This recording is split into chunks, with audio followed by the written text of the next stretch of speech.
Good evening, ladies, gentlemen, and MPs. Welcome to Warui Deshou's Stream of Thought series covering Vinland Saga. We're up to episode 15 now. We're getting into the teens, the late troublesome years. And boy, howdy do things go. We, get a little troublesome in this particular episode. This one is after Yule. And, well, if it's like anything like modern Christmas, you know what comes immediately after Christmas? January. And you know what January says? Fuck you and fuck the lot of you, because January is a shit month and it wants you to know about it. And for at least for two characters, I suppose, this January is going to be particularly bitter for them. But anyway, enough about that. We'll, of course, cover the episode in just a little moment. I'm, of course, as always, Shadon, and I'm currently exercising my big hoodie energy because it's too cold in here, and too cheap and nasty to use my actual heating. But joining me for Across the Pond, but close to my heart, is a man who's not got big hoodie energy, but he's got a big heart and a big mind as well, and a really, really nice big bookcase I'm going to steal all this shit from eventually when I finally... Is, of course, the Soul Doctor. I just like to say that I was born in January, so... You've now besmirched the month of my birth, calling it no good and shitty and never having anything good to offer. And yet, this is when I came to this earth. And you're saying that's exactly what I mean. Oh, yeah. Well, the podcast ads comes to an end sometime. I'm glad we finally got that moment out of the way. I stand by most of what I said. Okay, there's one thing. What's the other? Are there any others? Let me think. No. Okay, moving on. Is Thorfinn gonna ask Canute to the New Year's Eve party? The big bash. Well, I don't think Canute's got anywhere else to go with him after this episode. Oh, is that a bit too soon? Don't spoil. You're gonna spoil it. Don't spoil the episode. I'm gonna spoil a discussion anyway. God damn it's it. all in due time. All in due time. Oh dear. Oh no. Shouts to Facebook who's recovering from oral surgery. I'm sorry to say that, man. I hope you get well soon. Yeah. Ow. Like I hope like if I make you laugh or if I make you cringe from what I say, but it isn't too painful to move your jaw around or anything like that. Have you had your wisdom teeth out, Shadon? No. That's it's one of those things that, like, when you just sort of read it on paper, you're like, oh, this surgery will be not a big deal to recover from, but oh man, I was hurting for like a week. Well, maybe I'm just holding on to it because it's the only bit of wisdom I've got in me. What can I say? Stop it. All right, so yeah, we're going to cover episode 15 today. Oh Jesus Christ! So much wisdom removed.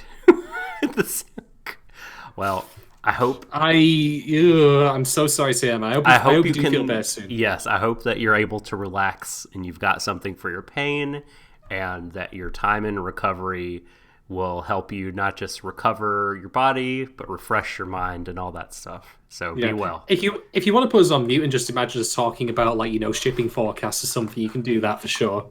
If that'll help, try and cut down on the amusement. Anyway, so yes, it's indeed after Yule, episode 15. I'll be going to just the the plot summary in just a moment, but I believe I'm going to just hand it over to Doc for two bits of homework. First, or rather housework, I mean to say. Firstly, we've got to talk about the previous polls we had, and then, of course, we've also got to talk about the people behind this particular episode. Well, about that second bit. I've been to the Wikipedia page where I usually get my information. And I've gotten an individual known as TBA that was responsible for writing, directing, and storyboarding. The infamous anime script writers, storyboarder, general polymath, and all around, jack of all trades. TBA. Quite, one of my favorites. Yeah, it's like, who was the... I'm getting so old. I'm going to try to look this up in real time as I talk, but if you ever see, this reminds me, and this is a little bit of knowledge. I don't know how widespread it is, but if you ever are looking at a Sunrise production, Sunrise being the anime studio responsible for like a lot of really big popular mecha shows like Mobile Suit Gundam and various other ones. But Gundam kind of being the mainstay. They, love their individual creators so much, sarcasm, that a lot of times, I don't know if they do this as much today, but like in the 80s, 90s, and 2000s, often you would see a name get credit Hajime Yatate. And after a while, you'd be like, man, this Hajime Yatate, what a talented MFer. Like, that guy's been, like, he's done so much of everything. And it's just like, Well, why doesn't he appear at conventions? Yeah, it's just... He's that secretive. It is a pseudonym that basically means Sunrise staff that they don't want to give individual credit to. So it's what a bunch of wankers. So the TBA, nice one, Sunrise. Yeah, the TBA made me think of that, but oh dear. So yeah, I don't have that info this week. I went to the Vinland Saga website, but I couldn't really find where to like look up directors for episodes. I saw like the main staff page, and it was just kind of like a jumble of information without, I didn't really know how to parse it. But hey, you came away with a bitchin' rabbit stew recipe, didn't you? That's right. Yeah, exactly. I got a rabbit stew recipe. You're cooking that when you get on tonight for you and your missus and your family. I reckon they'll love that. I know. I got the Ragnar vegetable chopping technique. I gotta put that one, commit it to memory, because I suck at chopping vegetable. I really, really suck at it. Like, I'm terrible at like cutting onions, peppers. Like, it takes me forever. So that will be... I'll have to teach you the technique, because I know how to do that. Ooh, well, I'd be all it's one of the few cooking things I do know, apart from just throwing shit in the oven for 20 minutes. And well, if it's edible or not, who cares? I've not got enough time in a day to care about food hygiene. Fuck that. The old bowl straight ahead approach. I like it. It's half work for me. Anyway, what about the poll stock? How did we do last week?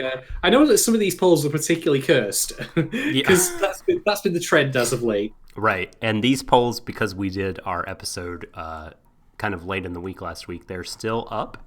You could vote on them at Warui Deshou, in addition to voting on the current ones for episode 15 that will be up on our Twitter momentarily as we go. But poll 1 is Shad's just plain cursed. Now, yes. This poll... Move on. We're done. It's like, there's no... I don't care what people put at this point. The answer is yes. I mean, I wrote that poll thinking, my God, can this possibly get any worse? And then it turned out, God's like, oh, really? Fucking cue ball. We'll see about that. Don't tempt me, says the higher power. Well, my decorator almost got killed by an electrical shortage. My house is almost burned down due to fuses blowing. I went a day without hot water. The feature wallpaper I had for my living room turned out to be complete shit. And honestly, at this point, while this particular stream's going on, I'm probably going to be attacked by fucking ninjas or some shit. Thorkel the spider returns. Well, I actually saw a giant spider in my room. It had 8 legs, though, so it wasn't Thorkel. Oh, this is Ragnar? We're renaming them after... Well, I didn't kill him, so no. he still lives. Yeah, he didn't get ambushed. Well, so your decorator almost got killed? Holy shit. Do you want to know how that happened? Yes. Shouts, by the way, to the guy who rewired my plug sockets, because you are almost a murderer because of your incompetence. Nice one, dipshit. Basically, the feature wall had a single double plug socket, or electrical outlet if you're American and, inferior to us proper English-speaking people. So obviously, in putting these plug sockets in, he had to, of course, rewire them. He left one of the terminals disconnected. So you've got a loose wire. Now, here's the thing, right? Decorators obviously shape up the wallpaper, cutting a little hole in to fit the socket around, pulls it down, puts it over. I'm, by the way, just upstairs, sat where I am now. This is only yesterday, minding my own business, watching something on YouTube or writing up the Tokyo Godfather scripts video. And all I hear is, well, let's put it this way. I mean, Samuel Jackson, he yells a good motherfucker. But I think my decorator could have given him a run for his money. So I come running downstairs thinking, what the hell's happened? He said he got an electric shock and he was still shaking from it.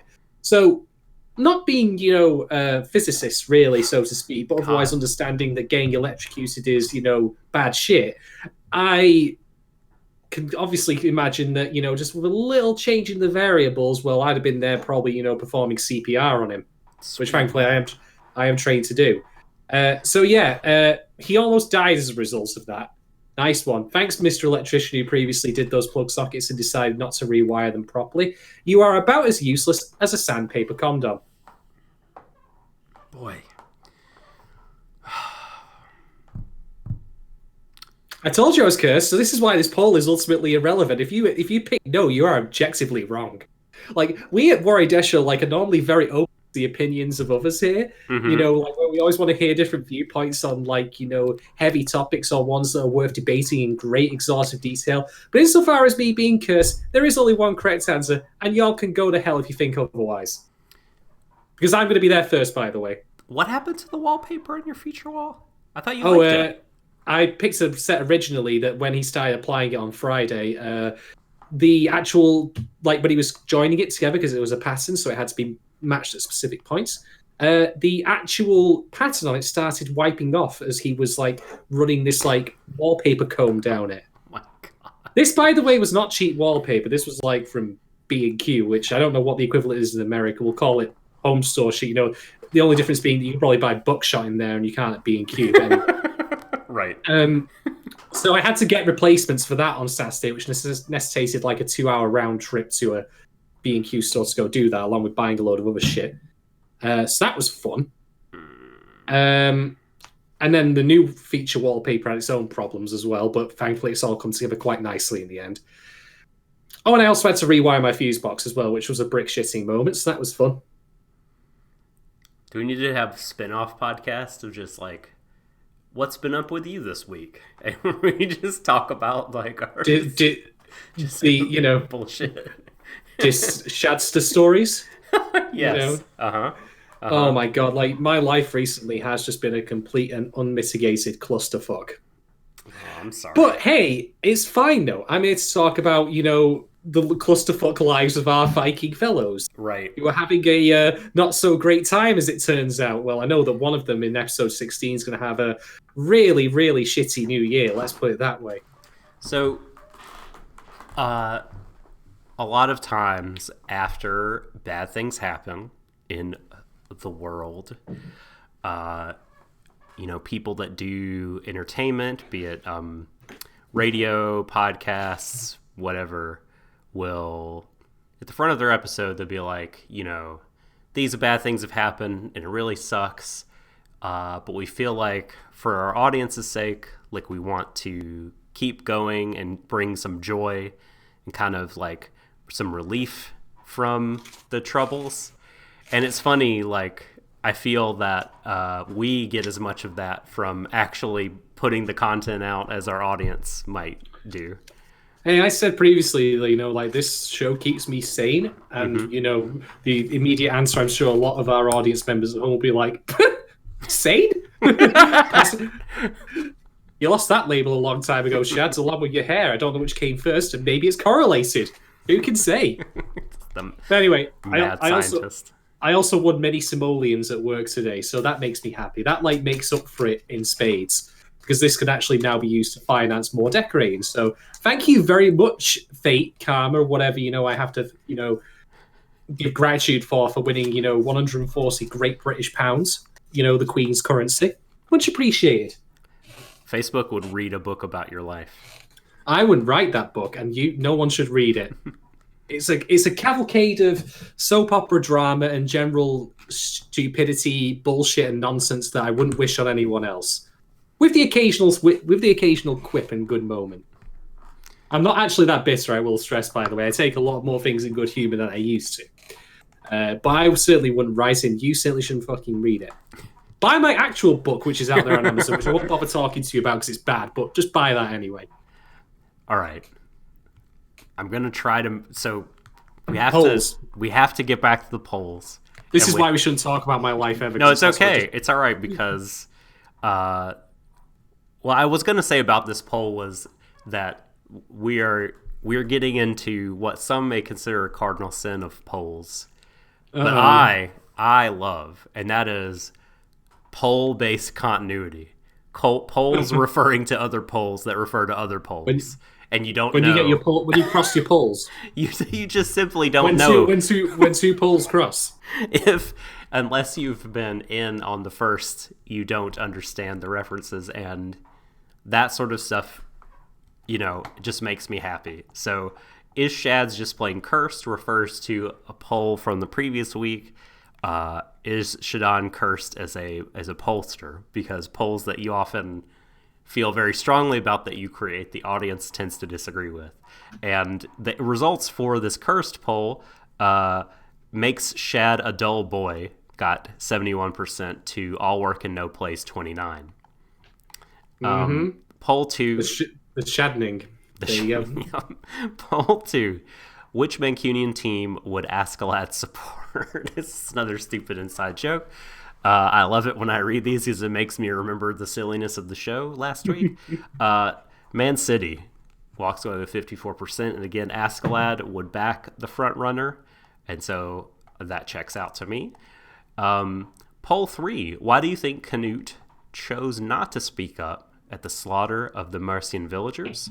And 68%, this is the landslide winner of the three choices, said that it would make no difference, that he didn't speak up because he knew what was threatening to the outcome that was threatened by Askeladd was the one that was definitely going to happen. He couldn't stop whether he spoke, wouldn't, as opposed to the alternative, which would have been he might be able to stop it if he spoke up, but he just couldn't bring himself to do it. Yeah.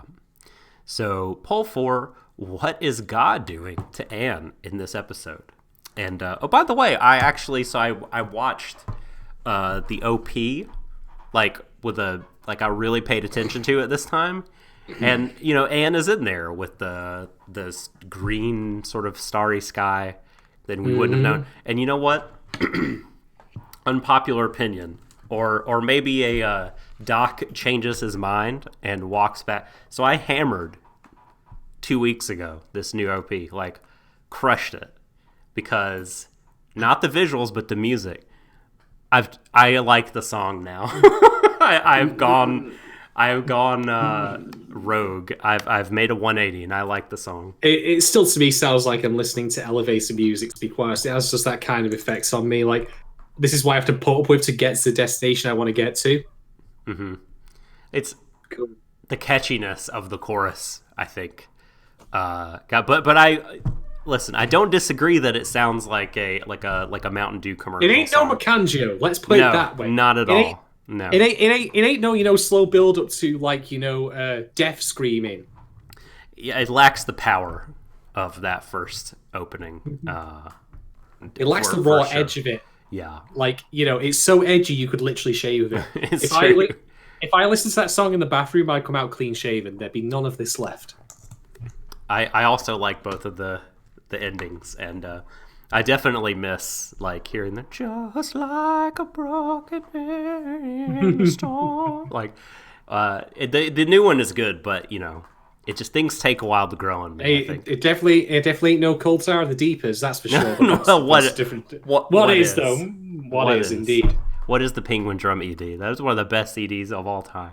It's fucking incredible. Anyway, that's discussion for a different day. So here's the result for this poll. What is God doing to Anne? Nietzsche had it right. Gets nearly 80% of the vote. And, of course, you're talking about his passage from the Gay Science called The Death of God. So that implying there is no God. God ain't doing nothing to Anne. And 21% said saving her. This is not often do we have a split poll. But one of the choices is 0%. Punishing her got 0%. Nobody thinks that God is punishing Anne here. Fair enough, then. Fair enough. So. I would not. I'll just throw it out there right now that while I, of course, I treat Sunday school and church as just an opportunity for free bread and booze. I wouldn't preclude or disagree or shoot down one's opinion if they felt strongly enough that God was indeed punishing her, because that, as it turns out, is the ambiguity one must exercise when they're writing about the Christian God in any kind of fiction. It kind of feels to me like a kind of unwritten rule, unless you're doing some fate shit, like, you're being tiny and you don't give a damn. But that's neither here nor there. But, for something like Vinland Saga, again, to have that kind of authenticity, you don't suddenly want, like, the literal hand of God coming down and, like, plucking the ring off Anne's finger. So you're like, well, taking this away from you, you've been a bad girl. What is the sign taped to the back of this corpse? God was here. Huh. Yeah, so if that's your opinion, but I would also again just like say, hey, that's fair enough. That's a reasonable reading. I mean, like a lot of stuff in fiction, like we also bring our own biases and our own lenses to it, and that can even include religion. Like if you're deeply religious, then you may find certain material offensive, or you may find some of it more in line with your own belief systems and the way you view the world. That's just how it be. Me, like I say, the only baggage I bring with me is just the fact that I'm like, I'm just like, hey, you know what? Like, as someone who is an atheist, I actually think this could very well support my argument because God clearly ain't doing no, backseat driving here for anyone. Yeah. The only thing he's doing is sat up in heaven just with a bowl of popcorn on, nom, surfing on the stars on another universe. Facebook. I was just pointing something out that I think they should have definitely put in the show if they had a chance to do so. Which is, I'll read it here. Anne gets found, and they think she's a noble because of the ring she's wearing. So that's a big deal in my opinion. Rather than the ambiguous ending that she got, where she just kind of wandered off into the wilderness, as it were. I mean, maybe that'll happen later. You know what I mean? I still think she's probably a one-shot character, if I'm quite honest, because I think that's kind of the purpose that her and that episode served, which, as I mentioned, was to show Thorfinn, Canute, and Askeladd's actions on in action, as it were, through the lens of your regular person. And Anne is very much a regular, average kind of person with ideas beyond that, of course. But nonetheless, that's how it is passed through. Just the villager next door. Pretty much, yes, pretty much. That's it for the polls. That's it for polls. Look for episode 15 polls on our Twitter at Warui Deshou. So yeah, thank you very much everyone taking part in that. We'll now crack on with the plot summary, and it's going to be me leading on this one. So after Yule, we open with what is basically Vinland Saga's reinterpretation of Jabba the Hutt's palace, because by God does King Sewin look like shit. Oof. Yeah. His back has seen better days. Yeah, he's completely covered in cuts and scars. And I'm not going to elaborate on this too much as a big talking point, but I did speculate previously that Sewin, or however you pronounce his name, probably was like a pretty, renowned warrior, like when he was much younger, like all of the kings tend to want to be. And, well, all those wounds are evidence of that. But, man, he looks like he's been out in the sun too long at this point. And he's, of course, being fed meat by a serving girl. That will be important later, as it turns out, because we'll learn some more of Canute's backstory, which is actually relevant to that. Floki is there, like, doing his usual shit. Floki gonna Floki. And he's like, you must feel really upset about Canute going missing in the wilderness. And I think, like, King saying, like, he might as well have just been told that, oh, I'm terribly sorry, but, your favorite, like, bronze coin has gone missing. You've lost this, like, little keepsake of yours, like something you don't really truly care about. It's a shame, you lost this thing you were really, really into. Oh no, oh dear. It'd be like if I just pull something off my desk here. This is a little nodding cat thing I bought at Comic-Con once that I keep as kind of a memento of going there. Now, if I lost this, I'd be a little, like, oh, that's a shame. Wouldn't break my heart though. I think that this is basically Canute, as seen by King Sewin.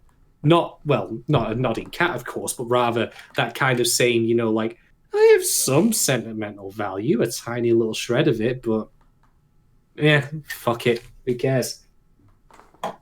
Anyway, we of course have the OP, and then we come back to find everyone's favorite, legendary war hero and, not quite five-finger discount anymore, Thorkel. He's enjoying the snows of winter. At which point, someone comes out of the food hall that he's outside of, and says to him, "Hey, do you want, roast or grilled pork?" And which is a dumb question because Thorkel will, of course, want both. I mean, Have you seen the guy? He's like tall and weighs 400 pounds of solid muscle. Like, ask him if he wants a choice in what particular meat he wants is daft. If you took Forkel to a Korean barbecue, you know, like where you throw the raw meat on the stuff in the, you know, the grill in the center to get it just right, he wouldn't even bother with that. He'd just take the tray and he'd be like... I just love that, like, in this scene, he's, like, lamenting to the skies about, like, such lofty and serious matters, and then someone comes to ask him whether he wants beef or pork, and without missing a beat, he's like... He's described as a child later on, and honestly, now you phrase it like that, you're right, because it's like, you know, dinner's ready, honey! It's so true. So he and his colleague are discussing in this food hall where they appear to have eaten their way through pretty much everything. The whole town. Like, I mean, I joked on Twitter that, you know, Forkel would treat all you can eat as just a light snack, and I think that's true. I mean, can you imagine, like, Forkel going to, I don't know, a White Castle or something? There'd be nothing left in there except for the salad bar. Indeed. Like, Forkel ain't touching no salad. Bar. He's not touching the salad. Of course he isn't. So, you know, he's also, you know, working his way through the booze, but he's lamenting the end of the war coming up because that's where he lives. He lives in war. He's got, you know, the Metal Gear Solid problem of what do soldiers do when there is no war. Like, because Forkel, you know, he's living up every second of this. He's enjoying the beer. He's enjoying the food.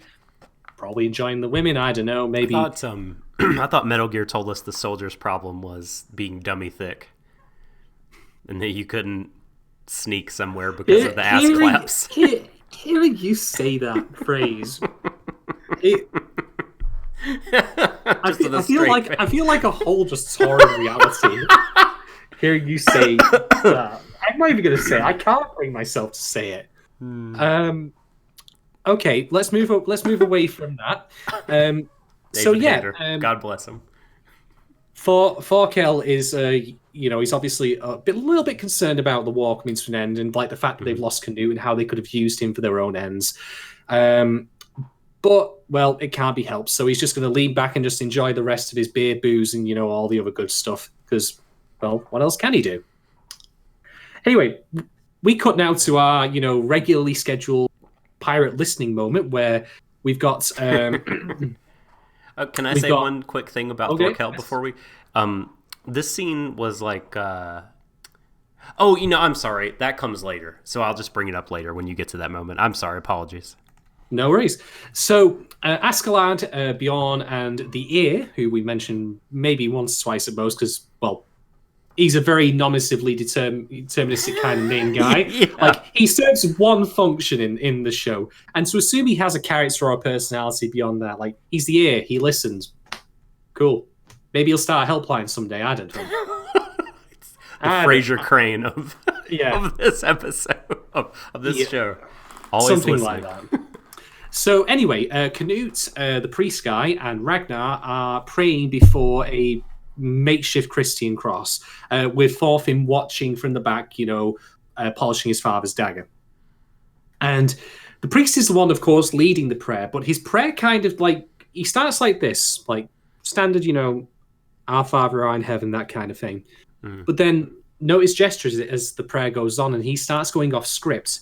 Like, his hands fall away to his knees like this. He starts saying, like, how can you allow this to go on, Our Father who art in heaven? Like, you know, this awful people doing these awful things. You've given us nothing. You've left us weak and useless. Which, from my perspective as an atheist, as someone who doesn't believe in God, fair question. I mean, as presented, you know, like I said before, even if God is trying to help them in certain ways, such as with Anne, the problem with moving in mysterious ways is that no one can attribute anything to you, genuinely. It's a bit difficult for that to happen. Canute, though, has a different perspective, which is, shut up, you're wrong. You know, how dare you question, your faith as a Christian? Which, incidentally, by this moment of Canute standing up and yelling at him is probably one of the few moments we know of where he's like really, really stepped up and let loose a little bit rather than being the very timid, introverted person we've seen thus far. This whole episode was a great coming out party for him. He's, you know, we get to see Canute has more layers to him, like both in terms of, like the fact that he can step up and, like, you know, give someone a real good finger point and a real good reading of the riot act while he's at it. But he also has a softer side, which we'll cover later on. I mean, we've known he has a softer side, but there's certain shades and dimensions that we were not previously aware of. But what's really interesting about this thing is that Canute makes a comparison between, and this is going to be key for one of the talking points I will bring up later, the word father as in the holy deity, right, and father as in one's, parent, be it, biological or otherwise, which pay attention to that because that'll be relevant soon enough. A father always loves all of his children.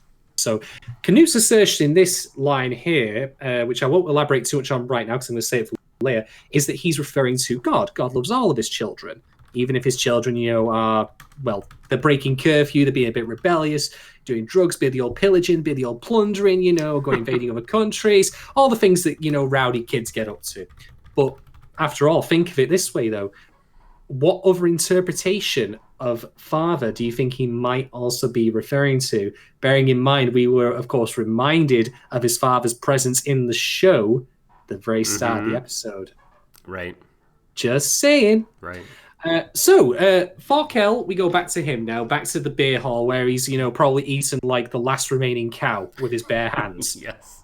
I mean, honestly, I'm literally like, I can imagine he asked for a keg earlier, by the way. I just feel like I should mention. And all I can imagine is just him drinking it with one hand out of the keg in one go. I mean, I would not want a drinking contest with Farkel. I would not want a drinking contest with Farkel, even if I was twice my current height and twice the weight. And, you just wouldn't win. You wouldn't. He would drink a bottle of Jägermeister in one go and compare it to like drinking a can of Diet Coke. Oh, yeah. It'd be nothing to that man. Only a fool. But anyway, he receives a message. Ooh. What if Thorkel and Bjorn had a drinking contest? This is going to be an official poll. I don't know if I can answer that quite yet, to be honest. I'm going to need some time to think on it. I think Thorkel would still win, actually, but I think it would be close. But anyway, Thorkel has received a message that Canute and Askeladd's forces have been sighted. It's not initially confirmed as such, but they kind of put two and two together. So Thorkel's like, well, let's get a move on.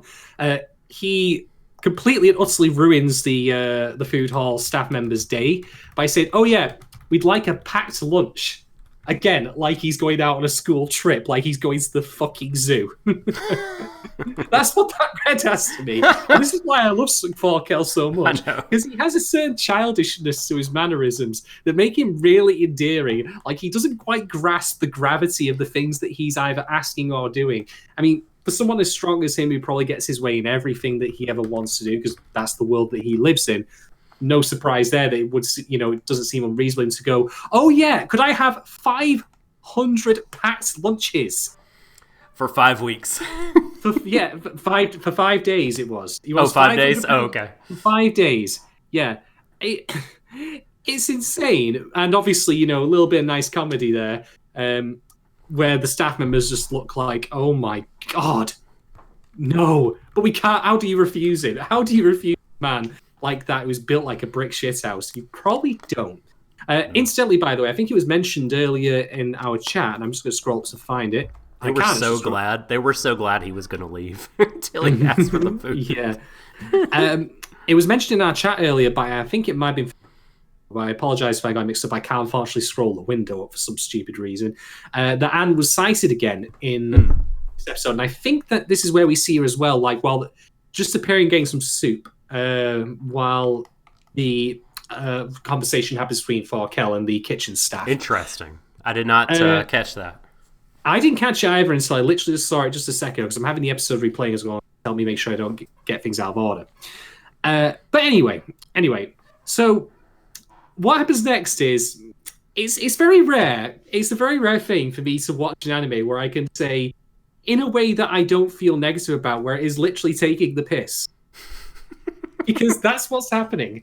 We have I mean, as in, we have Bjorn, Askeladd, and the Ear just, they just stand out in the open, taking a piss. And, like, the ear has like heard the sound of the approaching of Thorkel's approaching forces. Bjorn violates, bathroom etiquette by looking to the left while discussing this. I'm like, come on, man. I know there aren't any urinals in this era, but you've got to at least respect the etiquette, man. There's unwritten rules about this shit. You should be like silent monks, just staring straight ahead. So they go, of course, to local camp to say, right, you got to finish up these sleds so we can deliver all the presents to all the good boys and girls. Oh wait, no, that's not right. Yeah. I mean, to be fair, Askeladd, I did say before, had looked like Santa, so maybe he's just going to fulfill that role again. But then again, given his track record, he seems to be more interested in delivering the Christmas coal that is, patricide to, all the kids in the land. So you get patricide. Welcome to homelessness. And I've got an orphanhood for you, and for you, and for you. Yep. And you've got a position on my ship as like my new assassin and key component of Operation Meat Shield. How does that feel?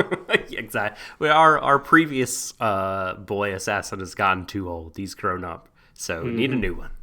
Indeed, he's grown up so much that after a quick scene of Askeladd's men getting ready for the coming battle, including a comment that his luck appears to be running out because his plan's now been disrupted.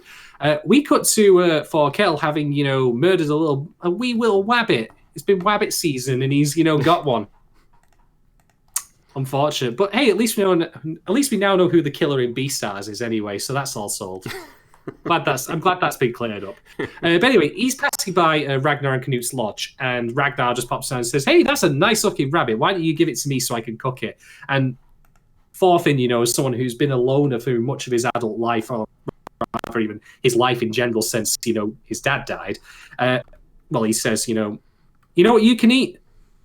My dust. Go fuck yourself. I'm off. My dust. Yeah, that's basically it. But Ragnar says, no, look, I've got some vegetables here. We'll make something decent out of it. And so he comes in and we see Canute, ponytail back, hair down the side, full, cooking mode. And may I be pleased to announce that, welcome to the Ragnar and Canute cooking hour. We're going to be showing you how to create all the best Viking meals, starting with Ragnar's rabbit stew. Indeed. So, we get a nice little preparation scene of this little meal here. And if you're thinking to yourself, wait a minute, why am I seeing this framing of Thorfinn getting a meal here that he's reluctant to initially eat? And how it all seems very homely and very comfortable. Why is this familiar to me? Because it's happened a couple of times, of course, in the show's run thus far, not least of which being with that woman I mentioned, who, when he wasn't quite the age he is now, but he helps, sack a village, she took care of him, put a meal out for him, and he initially didn't want to eat either. But of course, he tastes the rabbit broth that they have, the rabbit stew, and it's really nice, so he's like, I mean, we could read between the lines here and guess that whatever Thorfinn has ever done to, prepare food, it's only ever been strictly in the basis of just, for survival. At best, he's probably cooks it not for its taste, but just to make sure, he doesn't, die from it. Although I also wouldn't be surprised if on occasion he's probably eaten it just completely raw because, that's the kind of kid he is. But anyway, this is where we get to learn a bit more of Canute's backstory, including how he once tried, this cooking thing is his hobby. It's not something he normally otherwise does. That's the Thorfinn just notes, the royals only ever eat. They don't really do anything for themselves. And certainly, as we saw before in King Sewin's case, again, this is why this scene exists on multiple reasons. He was being fed by that serving girl, but he certainly didn't do any of it himself. But Canute relates a tale about how he tried to cook cod for his father when he was younger. And his father, in the very best Gordon Ramsay tradition, just goes, no! And just flying. What are you? You're an idiot sandwich, boy! Oh, I felt so bad for little Canute. What a dick his father is. Yeah. No, Fairwolf's right. Sewin was mad because he had already ordered an Uber driver to a KFC or a Sonic. I don't know what, goes good, from America these days. But here he is, have some cod, Dad. Oh, no. And this scene is very, very enlightening. I think that Ragnar also makes a point of saying, don't worry, you'll be able to do it again. He just, was tired of something like that or was distracted. like he makes an excuse for King Seowyn when we know what the reality is. I think he's just trying to like protect like poor Canute. Well, you know what I mean? well, like what? One day, like it'll be fine. Like you still have a chance to like win your father over. You know what I mean? Like he was just busy. Next time we'll make him some poultry. Incidentally, I knew this. Speaking of Beowulf and what you were saying, I knew a person in real life who like. So I used to like tabletop role play with some friends when I was in college pretty regularly, and we had helped one of the friends move, and his wife was cooking us dinner, and like she cooked this incredible like country fried steak and like mashed potatoes and vegetables and like a full deal, and it was like mushrooms on top and gravy. It was so good. And like her husband was like, I just want some McDonald's. I was like, what the fuck, dude? Like your wife is cooking this, and he's just like sort of pouty and then eventually got McDonald's for himself. I'm like, what are you doing? Like, oh my gosh. Especially for a, college student like myself who didn't really receive cooked meals at home very often. Every time someone cooks for me, I feel like I'm just like on my fucking hands and knees in thanks for it. Mm-hmm. It's such a rare treat that I love it every time it happens. Yeah. And I mean, I'm very like, that kind of like, I don't like, to rely on other people anyway, if I can help it. Mm-hmm. And I don't feel like I deserve like that kind of stuff. But like, even come on, like your wife's cooking you a meal and all you always like, can you not read the optics of how that would present? Like, oh, I'm sorry, I don't want your cooking. I want, like, the D-tier fast food chain food. Chicken nuggets, please. The stuff made out of mystery meat and, whatever, like, lard gets thrown in the thing to make French fries with. I felt so bad for poor Michelle. Yeah, I know. Yes, thank you. I was. If you were about to say for him, I'd be like, no. I've got no sympathy for that idiot. Anyway. We remain friends, but I just was like, and still when I think of it. Yeah. Oh. Jesus Christ. All right. So moving on from that kind of, idiocy, let's move on to something else. Mm-hmm. So a messenger arrives and, Thorfinn almost gives him like, a close shave. Loved that moment. Moment. Like, I'll say more about it later. So Ragnar is summoned out to go, join Bal. To go find Askeladd, I believe, to go speak to him, because he says, like, what the hell's going on with this? Like, he's trying to see between the lines a tiny little bit here that something's a bit off. Mm-hmm. Like, why are we going, all around the houses on this? Why not just, go away from the fight? So he's led out into the woods, where it's completely snowed over. It's starting to, I believe, sunset's coming down. It's been noted, by the way, by one of our chat, Go Atomic Robot, that the color schemes here, like sun setting, and there's some really really nice framing with the trees and such as well, separating Ragnar from Askeladd's men as a kind of visual shorthand for. Well, what do you reckon, Doc, is the Askeladd classic? What's a classic Askeladd? To pull a classic Askeladd? To look sour. That's one of them. But for me, like, to pull a classic Askeladd, or to pull an Askeladd, to murder someone's father with an ambush. Yeah, okay, I see what you're doing. Yeah. Yeah, because... For sure. Again, cycles and parallels, shit's repeating itself. Ragnar, he clocks on that the battle sounds are coming from a direction that they're not walking in, so they're getting quieter or staying the same volume. And at the point he realizes that, he draws his sword, but unfortunately, he gets, staked. Whoops. That's a bit unfortunate. What are those, traps doing in the snow? Did they set all that shit up just for Ragnar? Or were they, there? Maybe, right, here's how I see it, right. Askeladd probably has one guy in his entire force who's the trap guy, and he's always constantly look, Askeladd, I just want to build some traps. Why won't you let me build the traps, Askeladd? God, this is all I'm here for. And Askeladd's like, we really having this conversation again?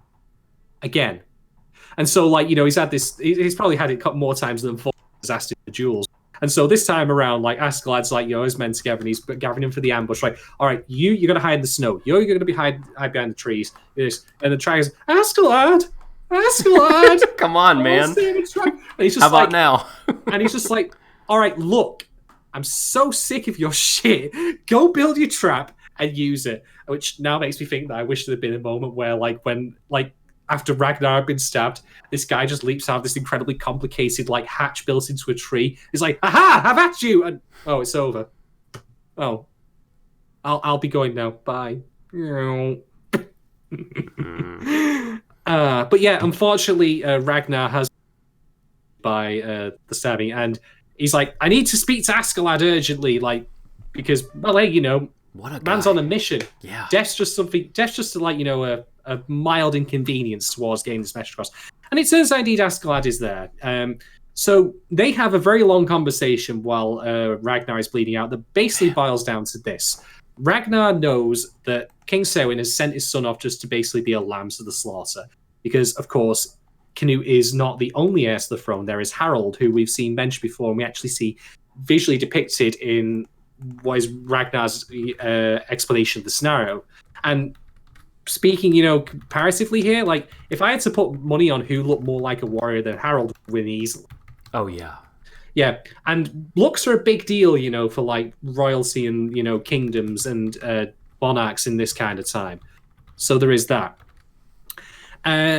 He basically points out that there are now two factions vying for, to put someone on the throne, to support someone. Some of them support Canute and some of them support Harold. This, by the way, is overlaid with the visual metaphor of Sewin's, like, cup runneth empty, of him pouring what is basically wine, i.e. blood. The last drop coming out, like when Ragnar says, he sent, Canute to die. And as this is happening, Askeladd has a very, like, plain look on him that, to me, read as, oh shit. Totally. Yeah. I might be in over my head here. He is fucked. Yeah. Bear in mind, Askeladd's original plan with Canute was to deliver him back to the king safely in order to, curry favour with the royals. Mm-hmm. Even if that was ultimately then just to work against the Danes in general by serving as, like, an informant or a double agent for the Welsh. But he's returning the prince to the king, the prince in question being the one that the king decided he would treat like a pawn on a chessboard. And I'm talking about the first one to go as well. Whoops. This has not quite worked out for him, has it? Because now his men are lost in foreign territory in the dead of winter with barely any supplies. They've got, beer-guzzling, pork-eating, murder machine Forkel bearing down on.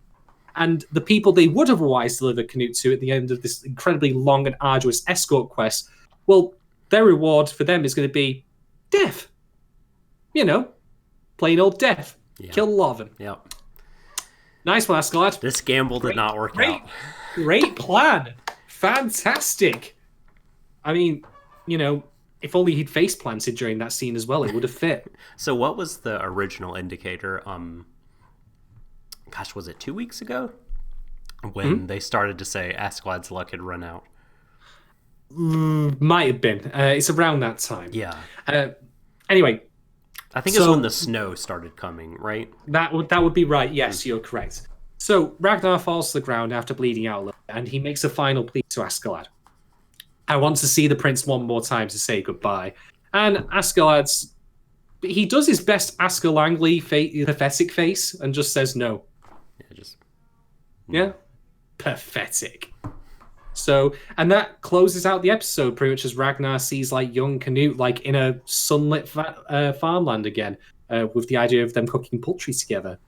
Otherwise, yep, that's it. Ragnar is dead. Yeah. But don't worry, we'll see him again when he appears in Alien, so we're all good. When he appears where? In Alien Nation. Because of the Coneheads.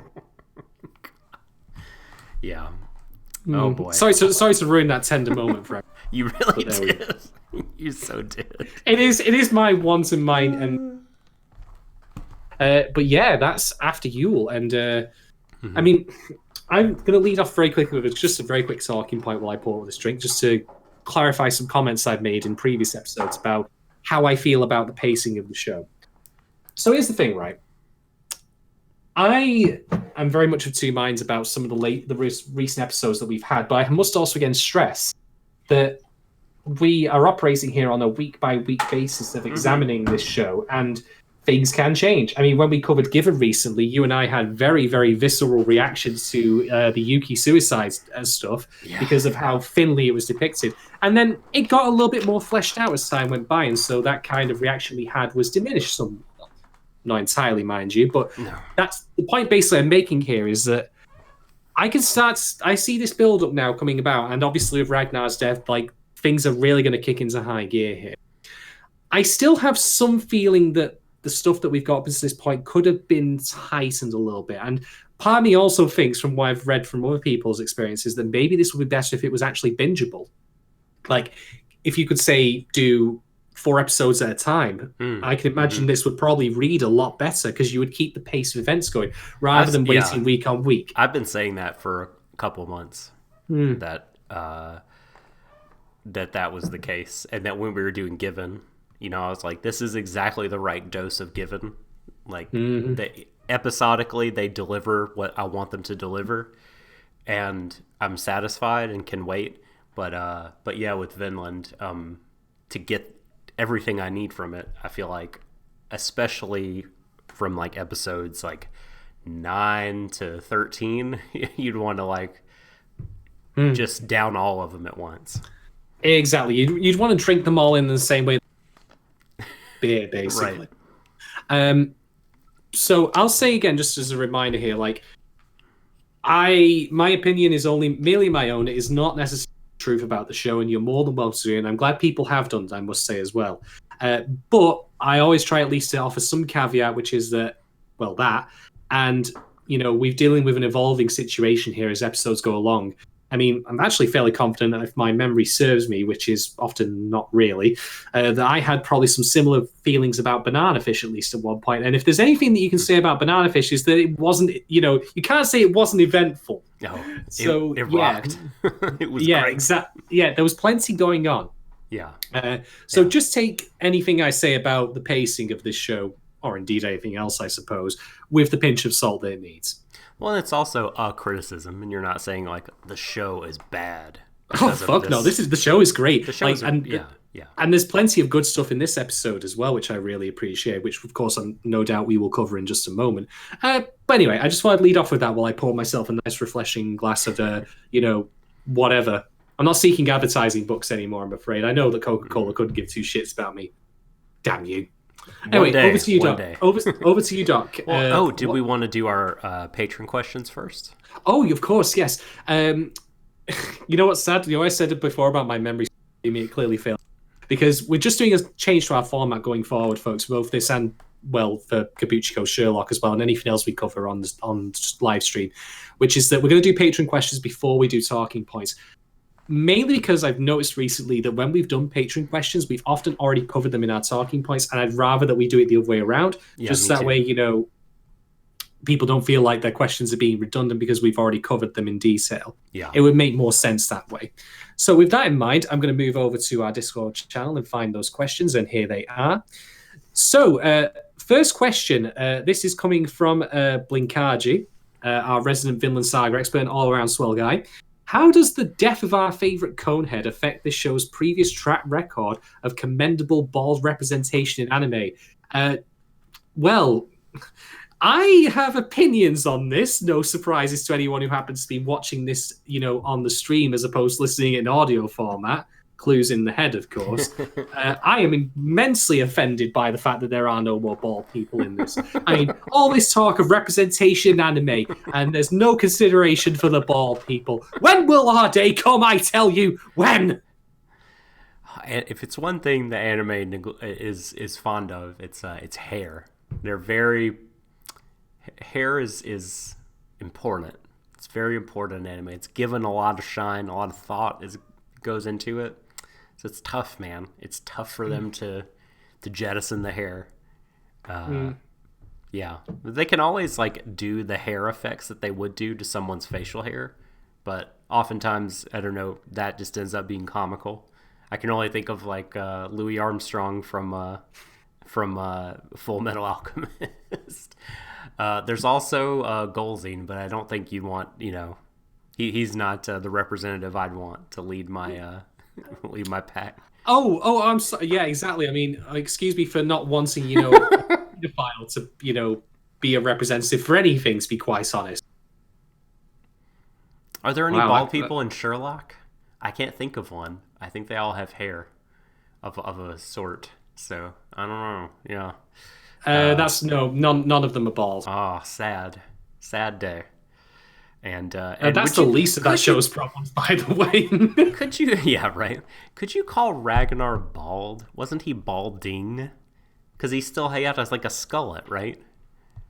What's funny? I've got the Amazon preview page. In episode 12, The Land on the Far Bank, the thumbnail for that is of Ragnar, and indeed there is hair going up to like here, and then coming round back. So yes, it would appear indeed that he is bald. So if anything, Blinkaji, I think that the answer to your question is that it's always been awful, and I feel that the show is truly letting the side down. Get it right. Oh, bullshit. So, do we have it? Thank you, Blinkaji, for submitting that question. Do we have any other patron questions? We do. This one comes from Go Go Go Atomic Robot, who's just joined us actually in chat. Shouts to you. I am. Did the flashback to Canute's childhood change any of your feelings about the character? Well, this is what we call the can of worms question, because this will lead into pretty much everything that I want to talk about with regards to this episode's meaning, which is mainly about fatherhood in many, many shades and forms. Bear in mind what I said before about, the term that Canute uses of father, for both prayer and also for parenthood. Mm-hmm. All right, so here's the first thing, right? Canute, like that we've seen previously up until this point, has been very, very introverted and very, very passive. I get the impression no one ever talked to Canute on that journey that they did on Cartback, or in the early episode. I don't think he would have ever really moved. He would have probably just looked at his feet throughout the entirety of it. Mm-hmm. And I get the impression if otherwise he was never really disturbed, he wouldn't do anything other than just simply eat, sleep, pray. Mm-hmm. That's basically it. But what we see about Canute's childhood here is that he clearly had some initiative, and it was initiative born out of love for his father. I mean, going out of your way to cook a family member a meal in general, especially at that age, and given how young you are, given the tools and knowledge of the time, which to say were minimal, I think that's a big deal, and it obviously had a big impact on him in turn, because the King says send this back to the kitchen, boy. This is a White Castle. This is bullshit. Just made a huge mess in his room. I know. But here's the thing, right? This is all kind of woven together with how Thorfinn looks in this world, because Thorfinn is very self-sufficient, entirely, I would argue. Hunting that rabbit himself, and clearly he must have done that throughout much of his time, traveling with Askeladd, because I can't imagine him willingly accepting food that was given out for the rest of the men, if he could all help it.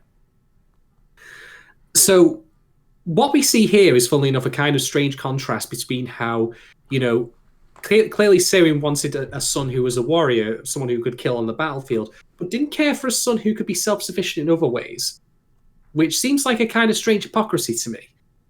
Because if Sewin, as we see in this episode, where he looks like he's just a load of tan leather on a skeleton, basically, if he was wandering the wastes of England or whatever, how long do you reckon you'd give him before he died? I would say 5 days maximum, if I was being very generous. Man wouldn't know first thing about survival. He wouldn't know how to do a fire. He wouldn't know how to catch animals. He probably wouldn't know what he could eat safely. Some mushrooms are poisonous after all, for example, unless you're Bjorn, in which case they're all fair game. They're all fair game, right? Yeah, exactly. So Canute, doing his own thing here of being self-sufficient and just, caring for himself. When all else fails, when the trappings of royalty, of the slave girls that Sewin mentions, or indeed the example of the one who's feeding him meat at the start, when all those things fall away, the only thing you're left with is yourself. And so we see that he's got a little bit of that Thorfinn in him, where he's I've got to be self-sufficient, I've got to do my own thing. So we see that initiative there, but that initiative has clearly been smothered out of him. He's been shaped to fit into a role, Right. but the problem is that he's been basically too sheltered and too precious. It's the June analogy that I said previously, where one of I think it was the Bene Gesserit mothers. I think it was the book is immediately behind me, but I can't reach it from here and look at it off the screen. So I'm just going to say the old crone lady who causes Paul to nearly burn his own hand off the side of the book. She says to Jessica, Paul's mother, shelter him too much and he'll have no kind of destiny. Right. And there's a truth to that here. Because on the one hand, of course, we don't want Canute to become like Thorfinn, where he's just a ball of solid hard rage and vengeance.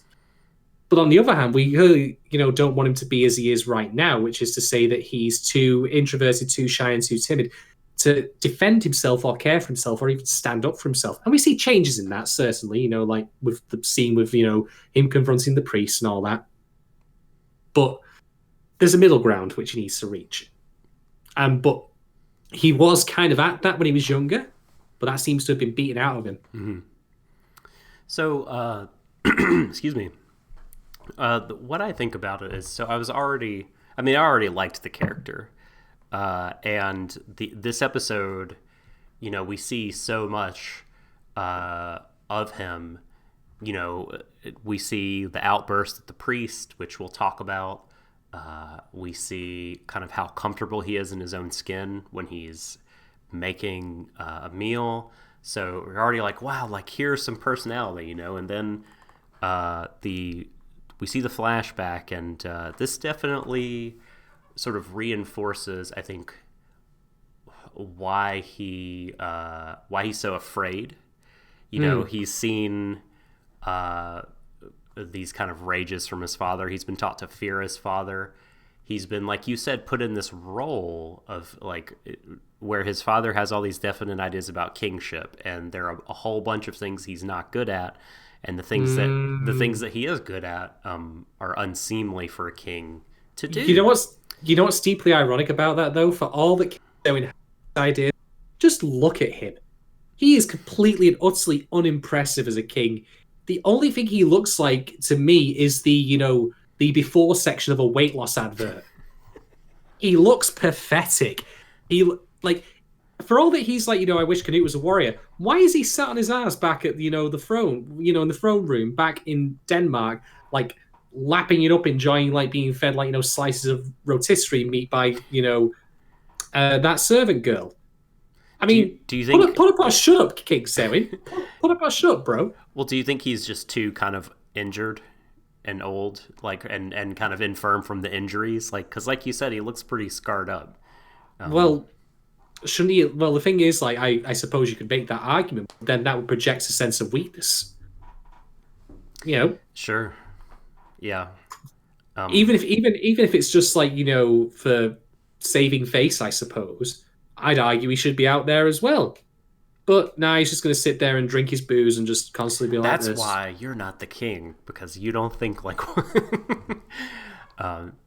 but yeah, I mean, we see in this scene, I think seeing this scene helps me recontextualize the part where Canute we see him kind of break down a little bit.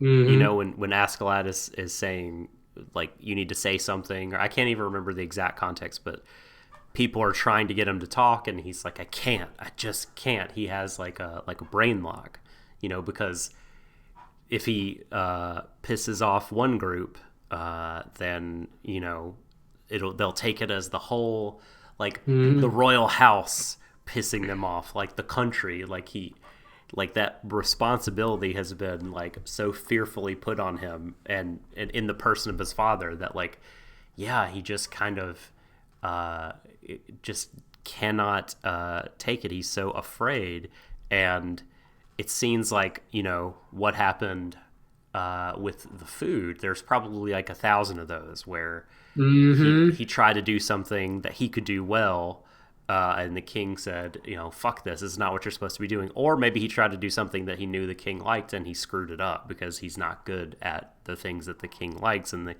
king reprimanded him and was angry with him. So like, if you do this, you will fuck everything up. You know, the destiny of our house is at stake. The destiny of Denmark. Like, you can't screw this up. And like, yeah, so he's just probably this fearful guy, and he's had to like resort to cooking in secret, which is a really funny thing to say, cooking in secret. That's like the name of their of the cooking show. The Ragnar and Canute cooking hour. Cooking in secret with Prince Canute. How to make a rabbit broth without being murdered by your king. You know, how to avoid regicide while putting the right amount of seasoning in. As I stir this pot, let's think about how Askeladd has stirred the pot this entire series. God, he's been going nuts in this particular episode. I know. He's been churning that butter, that's for sure. Yeah. But good question, though, Emily. If I may mention something else, though, Vinland Saga has like made it clear thus far, like that there's kind of a middle ground for a lot of the characters that we meet. Thor's one I've mentioned numerous times, for example, and then we can see characters who have gone too far from one end to the other, like. Brother Askeladd, you know, has protested. Oh, I carried my mother's like almost comatose body from that boat one time to bring her back to her homeland, and I hate the Danes for what they did to it. Like, he has just literally killed, dare I say, Canute's father. Because let's be honest here, Ragnar is Canute's father. Sure. Like the king, no, I don't think Samhain basically probably did what Thor's did, which is where Canute came out, like, you know, just held him up like that. I was like, fuck's this shit? I ain't want this. Here, you have it. You take it. You do with it what you want. Whereas Ragnar clearly has cared quite a lot about Canute throughout much of his life. But like we can see, like again, like Canute learning to cook for himself. That's a good skill to have, I would argue, because again, when all else falls away, you've got to rely on yourself, and that's certainly the case here. So it's more comparisons with like Thorfinn, who has become self-sufficient and whom we can see has talents that would be better utilized elsewhere outside of the role he finds himself in. Those things are for the commoners to do, though. So question about succession here. Oh boy. When you look at Harold, he looks older than Canute to me. I mean, he's got the full beard, and he just has kind of a more older-looking face. So am I to understand that Canute is older? Why is there some kind of dispute? Because you think that the throne would pass down to the eldest son. So well, is Harold a bastard child? Oh, is he Jon Snow? He might be, right? Yeah. Oh man, his watch is over, man. I'll answer that question by saying this: like, a lot of the times throughout history, succession was always a question of basically who's got the bigger dick, and by which I mean who's got the bigger army. It had nothing really to do. What if it was just a measure? Dick measuring contest. Nope, too short. Sorry. Oh, you're out. Dear. Oh no, that's unfortunate. But no, it really was just often a case of. That was the case certainly in Roman times, like, you know, where a lot of the emperors were assassinated by the generals or head generals of, you know, the legions, because they realized, oh yeah, you've got 1, 2, 3, 4, 5 people around you at all times to defend you. Do you know how many I've got out there? 1, 2, 3, 4, 5, 6, 7, 8, 9, 10, 11. If you got a couple of hours, I might be here for a right. 12, 13, 14, right. 15, so on. So that's how it rolls. So maybe one might argue that the succession here, yeah, Harold, in an ideal world, would go first. You know, he'd be first in line. But clearly, the factions, as they mentioned, who want to use Canute, clearly don't care for Harold and will have him as a rallying point. And obviously, if Harold then dies in battle, then, well, there you go. Right. There's got to be some kind of reason that the nobility wouldn't be happy with him. Like you said, maybe he's too willful, or you know, maybe they don't think they could control him. I mean, I would argue that they probably see Canute as very controllable. Yeah. Which makes a certain amount of sense, because I'm now going to talk about Ragnar's relationship to him. So here's the thing, right? By the way, are we finished with Patreon questions? I'm sorry, Shadon. Yes, okay. Yes, we are. Well, just wanted to say really quickly, thank you to Blankaji and Emily. And if you also want to ask us these Patreon questions and get such detailed answers, then go to patreon.com/Warui Deshou and sign up to become a patron. It's only the $3 tier that gets you access to this feature of asking the questions and getting the answers. But there are a couple of other budget-friendly tiers that we encourage you to look into. And yeah, check us out. Damn right. Okay, so Ragnar's relationship with Canute. Here's the thing, right? Ragnar, I believe, only ever had Canute's best interests at heart, or rather what he perceived as that. But he was always operating from a core of, like, love and caring, I would say. What a good dude. Man. Fucking Askeladd. God damn it. I know. God. Yeah, like I said, the Askeladd classic. Man, Ragnar was so good. He was such a good guy. Yeah. God, why did he have to die, man? Poor However, Canute. I'm gonna make a little bit of a hot take here, which ties into everything I've said about finding a middle ground. He was too good. Probably. He kept him too shelled. This ties back into the thing I said about how Canute, like he said to Canute, "Oh, your father, he's just having a bad day." No, he clearly wasn't having a bad day. He was having a very normal day, which is to say that he was firmly set having a for normal dickhead. one. Yeah, he was having a normal one for him, which was basically being a colossal twat. Yeah. But here's the thing, it's like I said about the example in June. Like, there is a middle ground that people need to have. And I'm not even just talking about, like, Viking princes. I'm talking about you, me, and I, and everyone else, which is that sometimes we do need to operate in shades of grey and recognize things for what they are rather than being sheltered from them living in a fantasy world. Sure. But conversely, that doesn't mean we need to be nihilistics like Thorfinn is, where it's to the exclusion of everything else in service of a, like, an absolute goal, like, especially one of revenge.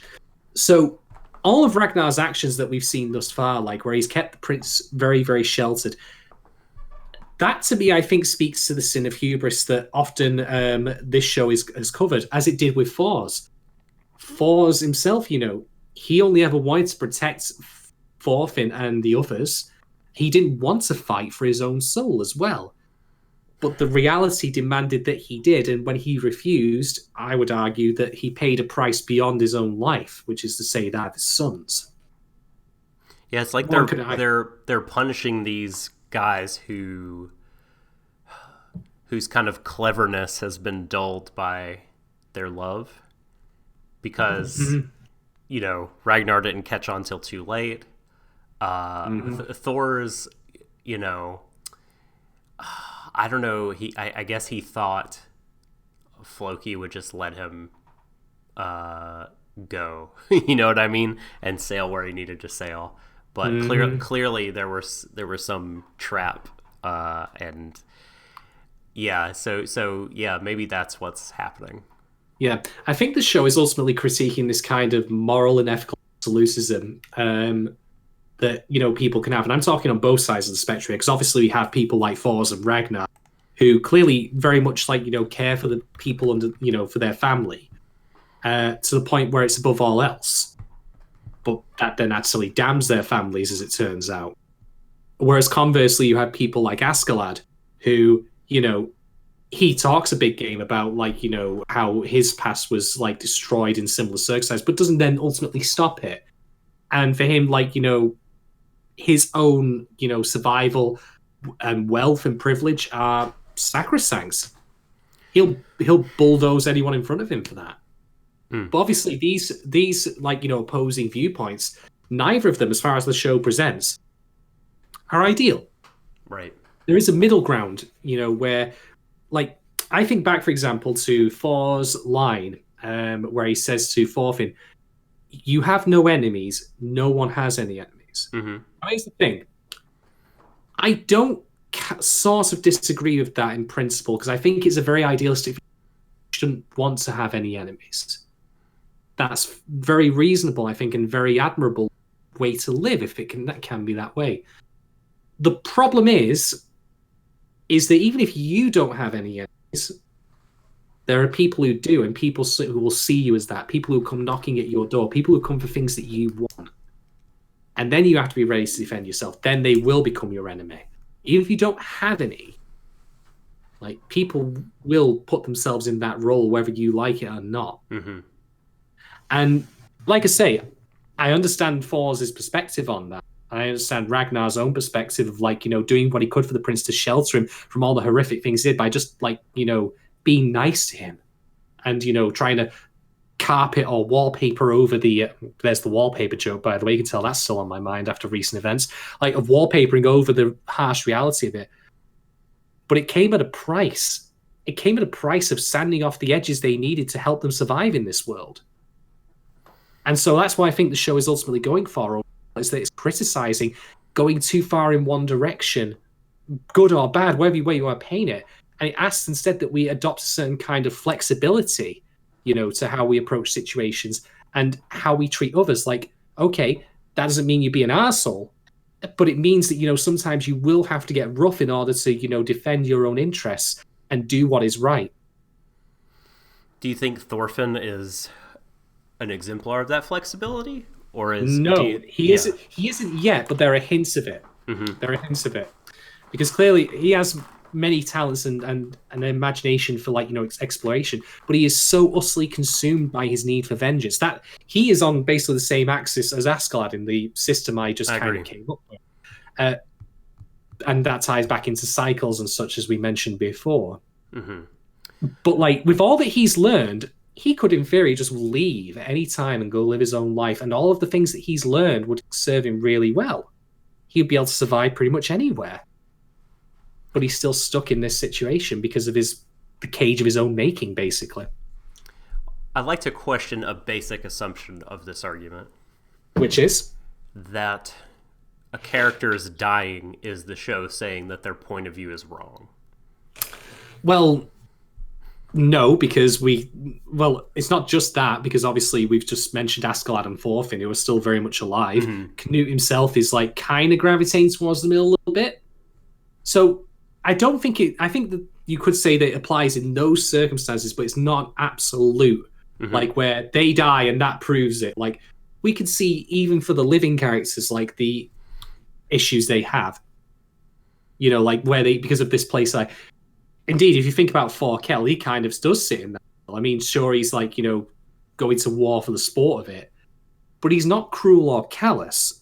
Mm-hmm. He just enjoys it as basically sport. And, he spares Thorfinn, that I'm not saying what he's doing is necessarily right, given the circumstances, but of all the people here that we've seen thus far, he's probably the most agreeable outside of his personality, I would say. Yeah, I'm starting to wonder if there's a different, because Thor seems more and more to me like he's like the North Star, the guiding star of the show morally. As in he's resurfaced when those guys were talking to the priest and talking about him. So I don't know if Thor's dying is meant to be a rejection of his viewpoint. Not all of it, I would argue, because he certainly had I think he had a noble view, and I don't disagree with his desire for his own kind of freedom, from Mm-hmm. warfare and whatnot. He just kind of got dragged back into it. But when push came to shove in that particular moment with Askeladd, that's when I think he dropped the ball. Maybe it's not so much an overarching philosophy as it is that moment by moment we sometimes have to reject our principles in order to do what is right. Yeah, I'm unsure. I'm unsure if because love, right, continues to be something that is brought up in the show. Yeah, baby, don't hurt me. It's a question. It's a question the show is asking, and we've seen Thor's exemplified it a great deal. Love for his son and love for his principles, right? His honor, which could be a different kind of thing, but and you talk about Thorkel, in his own weird sort of way. Thorkel loves something very much, and I don't know. Maybe all the characters, or most of the characters, have something that they. Well, wasn't this what the priest mentioned in the themselves. previous episode? Mm-hmm. Where he was questioning what it was. Yeah, I made that joke previously. I know. And the thing is, too much love can be poisonous. So, I mean, like I've said about the sheltering of Canute, and the fact that Forza's refusal to kill Askeladd allowed Bjorn to get the upper hand and capture Thorfinn to hold him a ransom. Whereas if he killed him there and then, maybe that would have, saved it. Who can say? We could what if it all day. Exactly. Like, yeah. But it's still to be demonstrated, I think, by the story, right? Yeah. I agree. But I think, like, as I say, like, of all the things that we've seen thus far and all these hints that we've gotten about the characters' past where, yeah, heinous shit has happened to them and it's understandable how they've, like, gravitated to where they are, but none of them are in an ideal place, really. Like, morally or, like, philosophically, or the way they view the world. Mm-hmm. Like, I already know, because this has kind of been hinted at by people who spoke to me about the show, I know that Thorfinn is eventually going to end up becoming a farmer. I know that for a fact. Right. And the thing is, like, even if that wasn't actually what happened in the show's run, or the run of the manga, like, it was only ever, like, a possibility. Mm-hmm. That's still something we would want to see as the audience, this story. We'd want to see him in that place because it's where he would be happy and content. So, like I say, I think that the show is just, again, questioning, like, this kind of absolutism that some of the characters have, where they operate too much on either the moral light side or dark side, if you want to use those terms. That there's a middle ground, like, if only you knew the power. Yeah, hey, you should be able to defend yourself if necessary, but that doesn't mean you go seeking out a fight. Maybe that's more like what's in line, and I think that's a reasonable. I don't go out seeking fights when I go out, for example, drinking. It doesn't mean I won't defend myself if someone, starts getting aggressive or violent towards me. Doesn't mean I kill. Sure. Yeah, I think this is a reasonable point of view for life. We can then discuss the, intricacies of, like, how much force one should reasonably use to defend themselves, such as in Thor's case, for example, where I would still argue he should have killed Askeladd. Sure. I guess, like, yeah, I'm trying to keep more of an open mind about, how these current events and future events of Vinland Saga recolor, maybe, in my mind, what was going on in those early episodes. Yeah. And what it's about. I think as it goes on, I'm wondering, like, okay, like, what is the show about? Like, well, I have another thing to say, which is, bear in mind what we said before about the scene in which the priest prays to God and questions, our father, like, why have you forsaken us? Mm-hmm. Oh yeah, I have a lot to say about that. Well, I'll actually let you go now, because I was about to lean inside, but I have a dovetail into it. So, hi-ho, off you go.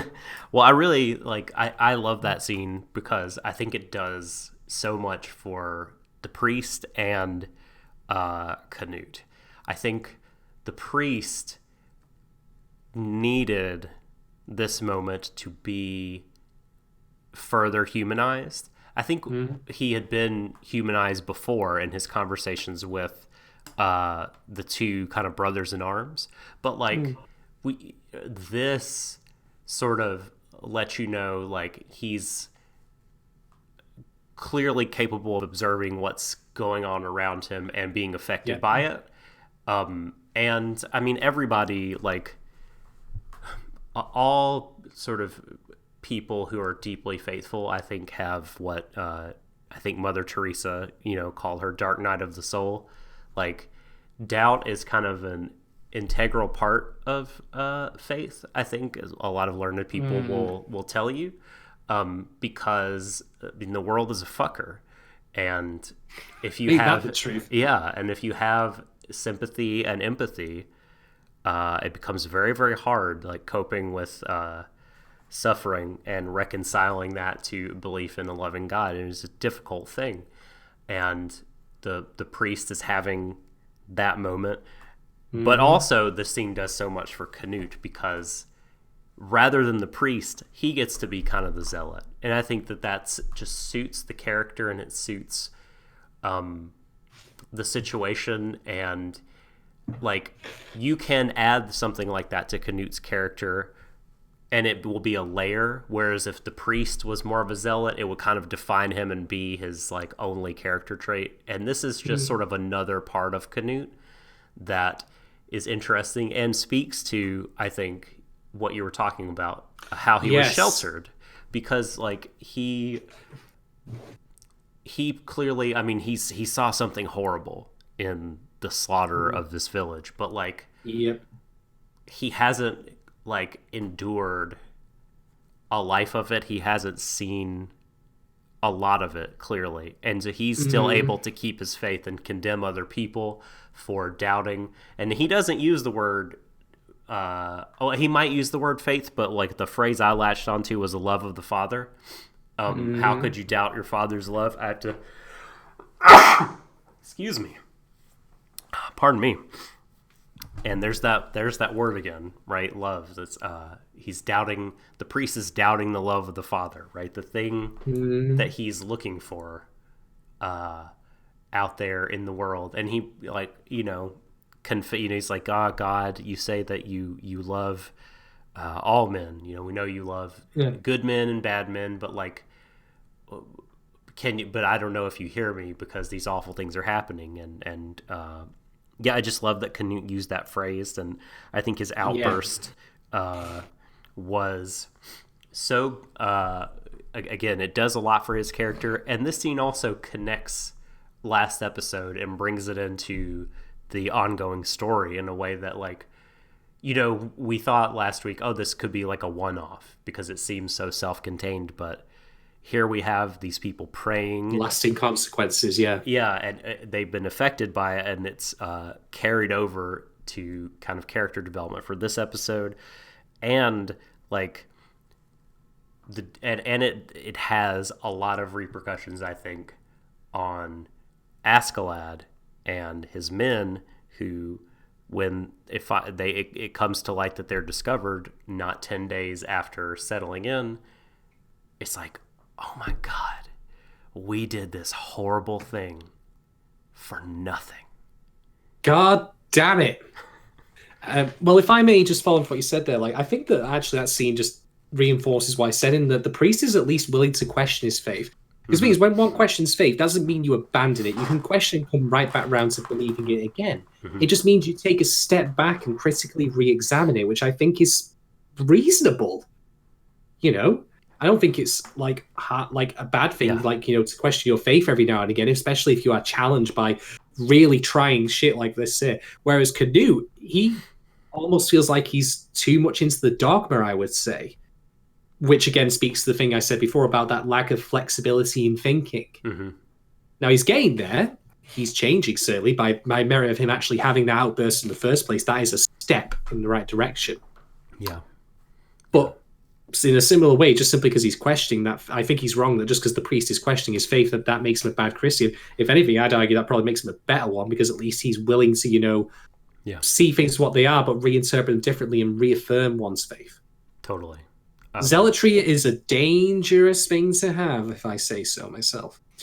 And there's something else I should mention, which I think that this show also has something else to say.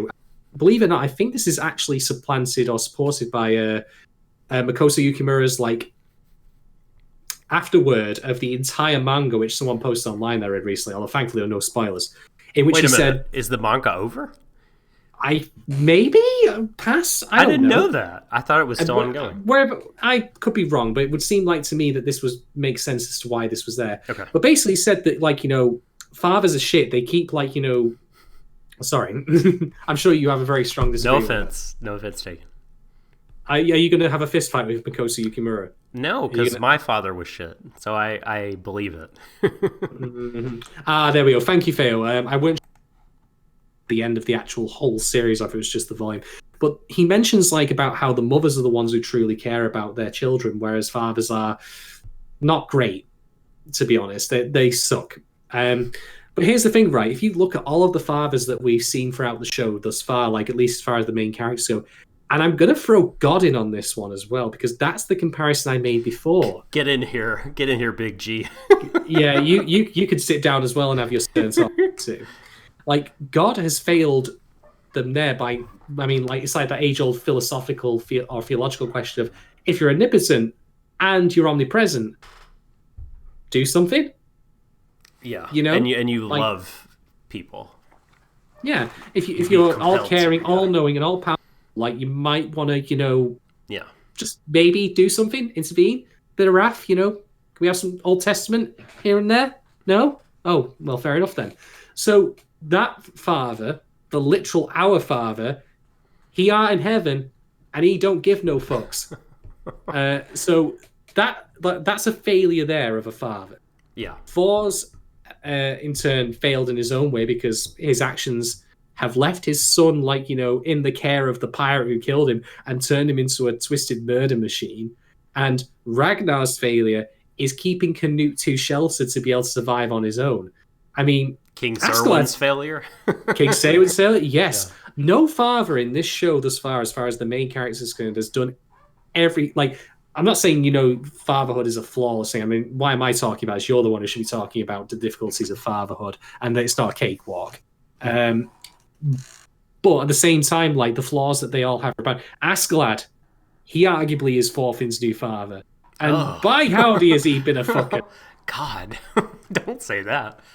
Yeah, let's hope Thorfinn, I hope he doesn't father a child. Oh dear. It's going to be bad.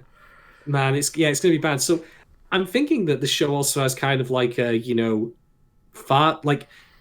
rejects the ways of the father, find your own path in life, which also then would tie into the exploration angle, which is seek out new things. Don't be stuck with the familiar. There's layers, man. There's layers to everything in this. I know. It's good shit. It's really good shit. Real good shit, as Vince McMahon would say. Indeed. Right. I'm actually all talks out as far as talking points go. I mean, I don't think I have much else to add about, for example, Thorkell, because Thorkell is just Thorkell and he's great. All right. Enough said. I got some, so here we go. All right. Speaking of Thorkell, this episode, for me, confirmed something, and other people might have come to this conclusion already, or obviously know it because they've read farther ahead.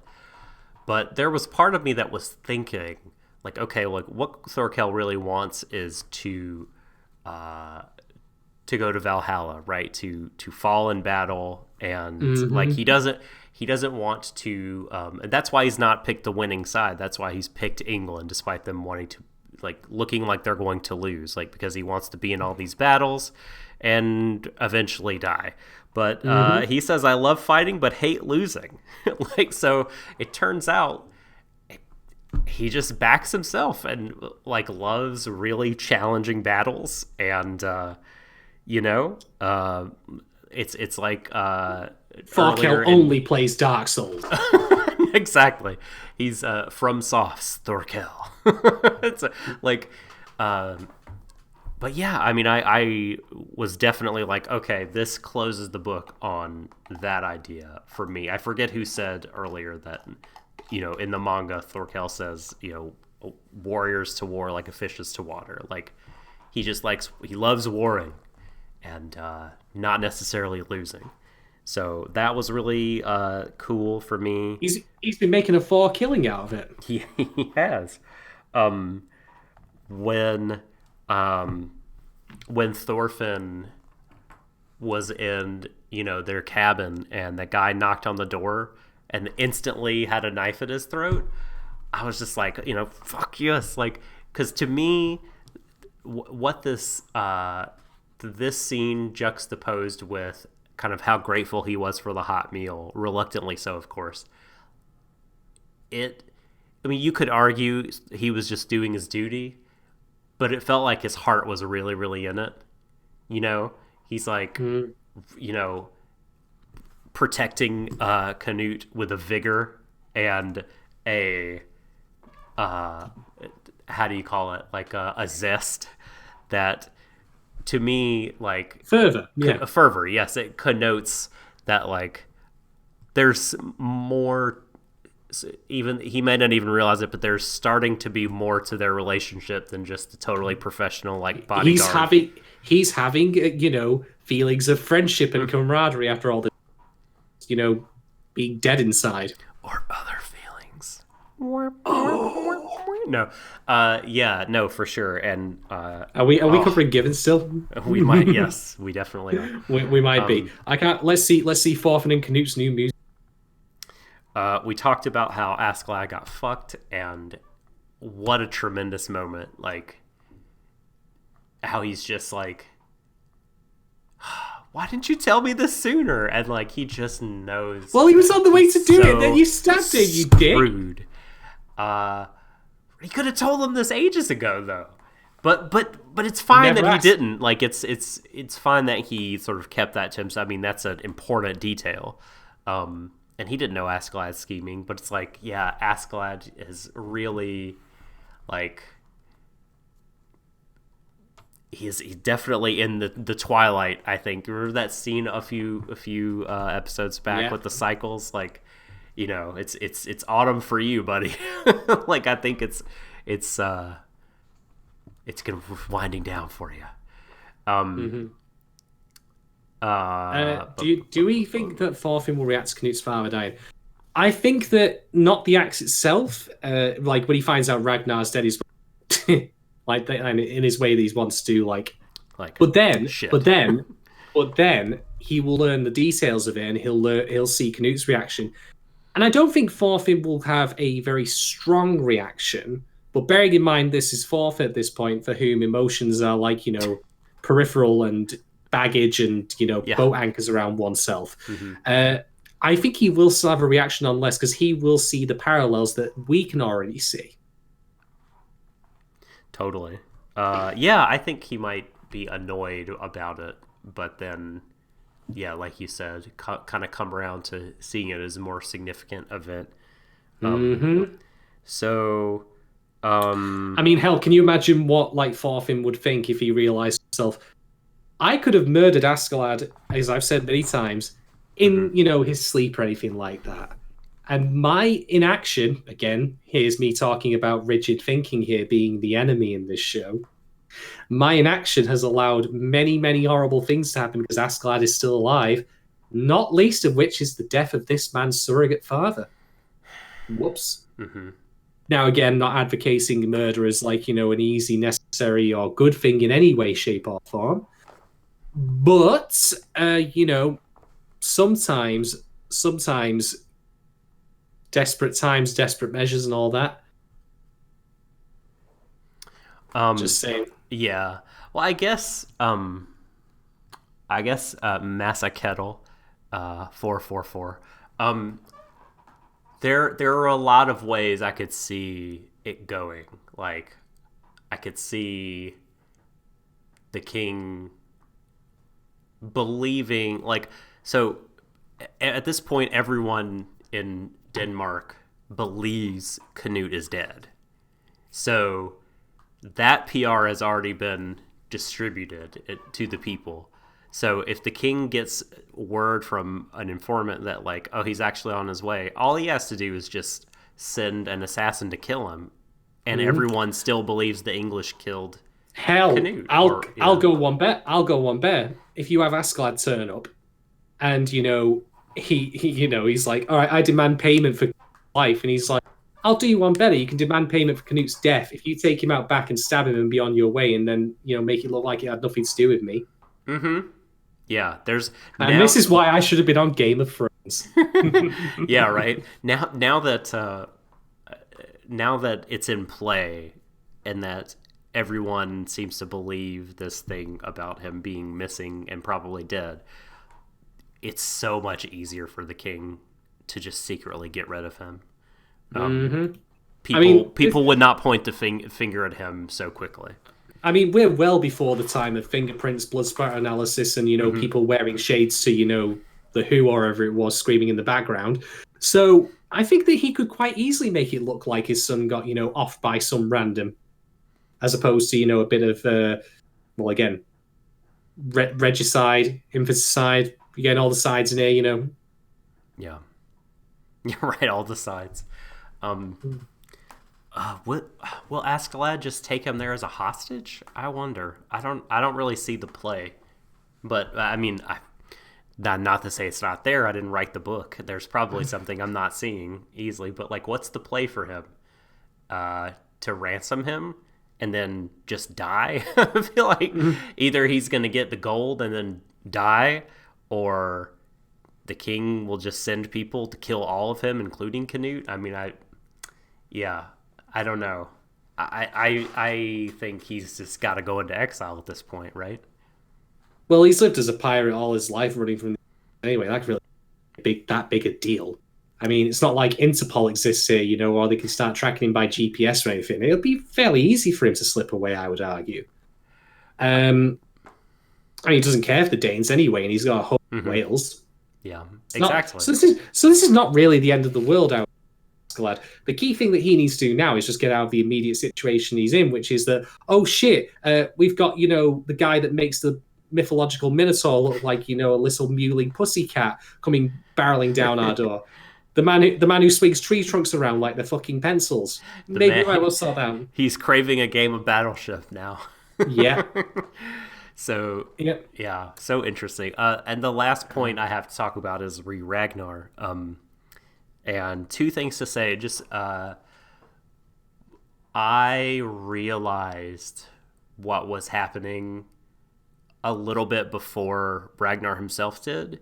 Like I saw the writing on the wall about that.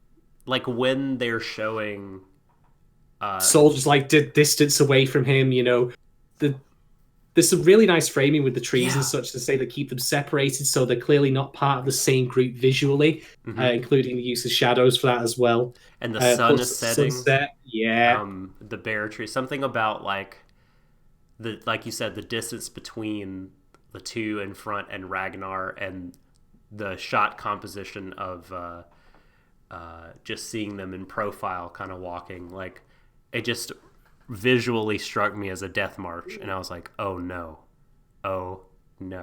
And then a couple shots later he figured it out, and that just was like, oh my god, like it really got me. And I was like, I realized how much I didn't want it to happen, especially after the scenes in the cabin. But the question I have for you, Shadon, is, so as he's bleeding out finally and kind of uttering his last words, he's talking about cooking poultry again for the king to, he's talking to Canute here. And do you think he really believed what he was saying? Like, do you think he really believes, if it's peacetime and we do this, your father will love it. Your father will love you. Like, we just have to do it at the right moment. Or was it all totally just like, did he like convince himself because he was trying to convince Canute? Maybe he believed in the fantasy as much as Canute did. Because, I mean, if you're like the attendant to the king's son, if you're that close to him all the time and you see what a pitiful, mess he's turned into, like where he's just barely skin and bones, and he doesn't do anything other than just sit on his throne, drinking booze, eating, basically doing the 4K thing, except without actually doing, the thing that brings real glory, fighting. Right.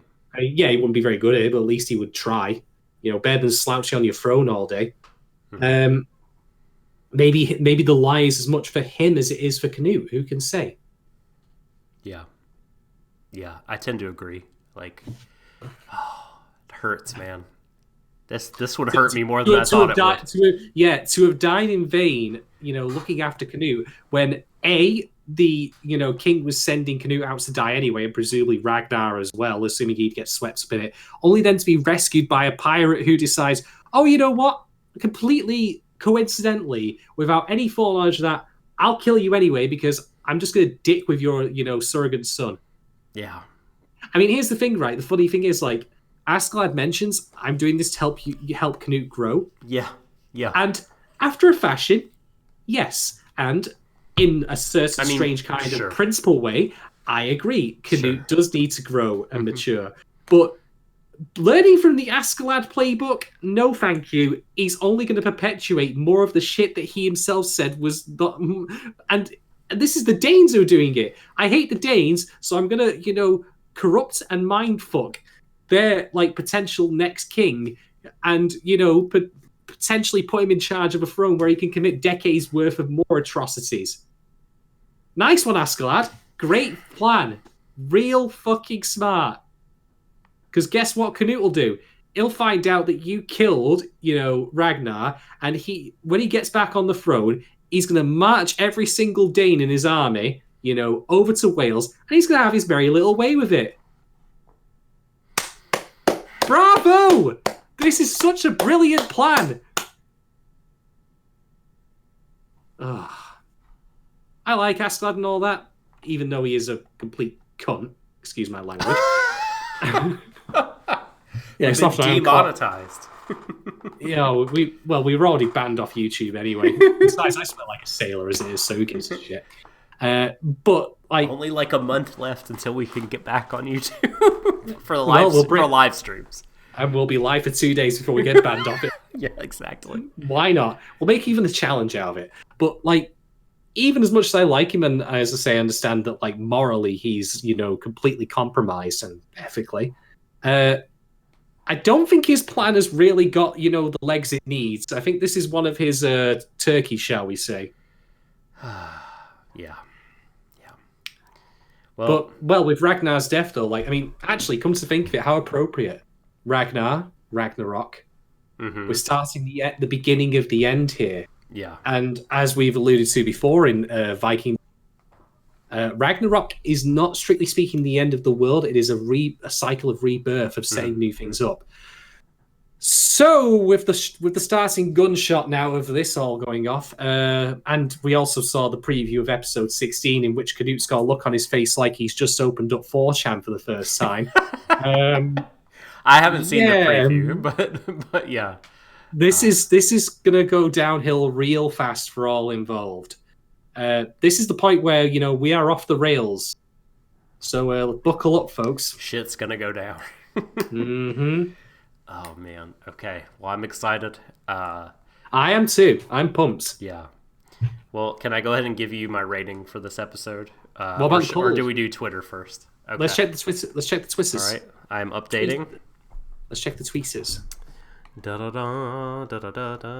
to @Warui Deshou if you would like to participate in the polls. And please do. They'll be up for a week. Poll number 1. How do you feel about the Ragnar diet? Love it. Need those veggie is leading at 42%.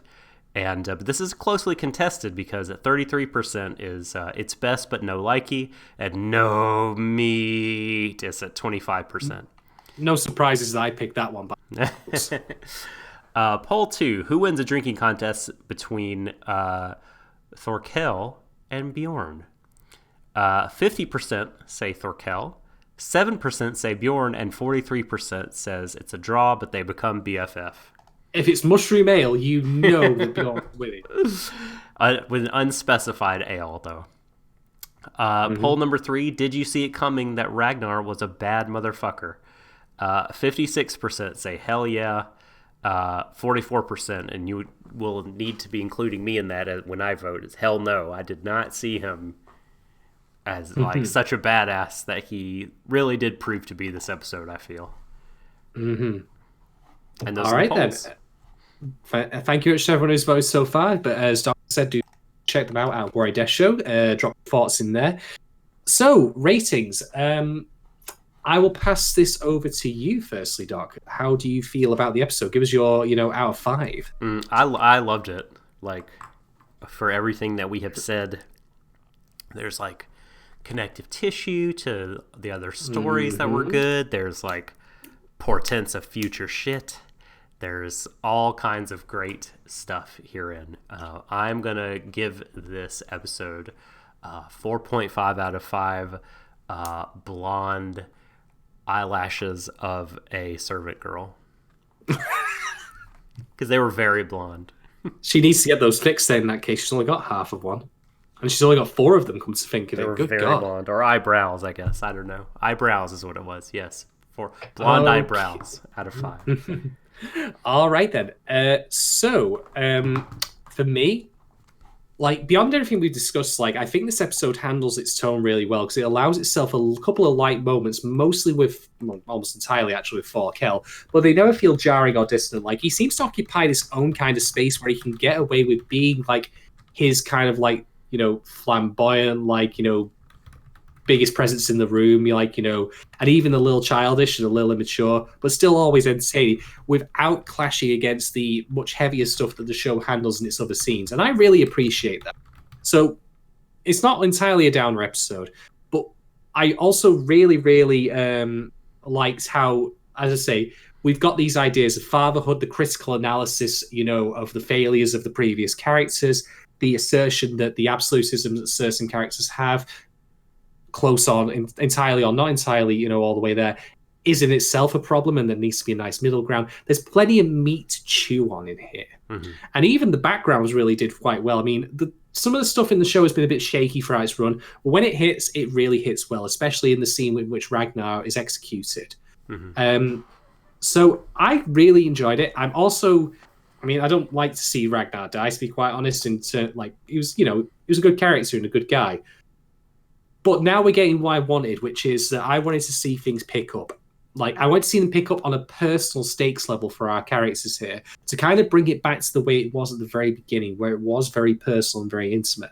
So now we've only Thorfinn and Canute left, and with the effects of this death coming about, and how it's going to ultimately traumatize and hurt him, and then see how he reacts to that.